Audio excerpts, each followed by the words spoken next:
ৰাতিপুৱাতে সকলো কাম বন কৰি গা পা ধুই পেলাই ঘৰৰ ওচৰতে ওলাই আহিলোঁ। এইফালে সকলো যা যোগাৰ চলি আছে, লাহে লাহে গাঁৱৰ ৰাইজ সকলো গোট খাইছেহি। ময়ো আহিলোঁ, ময়ো ৰৈ আছোঁ আৰু আমাৰ বিধায়ক ডাঙৰীয়া আহি আছে, বৰ্তমান আহি পোৱাহি নাই।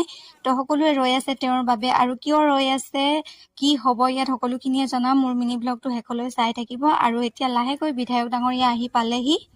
আৰু আজি বিধায়ক ডাঙৰীয়া অহাৰ কাৰণটো হৈছে মাননীয় মুখ্যমন্ত্ৰী মহোদয়ৰ পকী পথৰ নিৰ্মাণ আঁচনিৰ অধীনত নাহৰ চাপৰিৰ আহঁত গছৰ তলৰ পৰা ৰেল লাইন সংযোগিত পথৰ আধাৰশিলা স্থাপন কৰা হৈছে।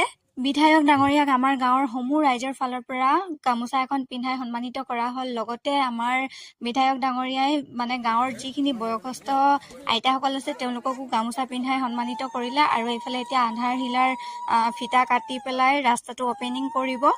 দেখিছে নহয়, ভিডিঅ' অকণমান দেখাই আছোঁ আপোনালোকক। যিহেতু বিধায়ক ডাঙৰীয়াই আমাৰ বাবে বহুতখিনি সুবিধা কৰি দিছে আৰু তেওঁ আশা ৰাখিছে যে ইলেকশ্যন আহিছে তেওঁকো সহযোগিতা কৰাটো, তো সকলোৱে তেওঁক সহযোগিতা কৰিব বুলি আশা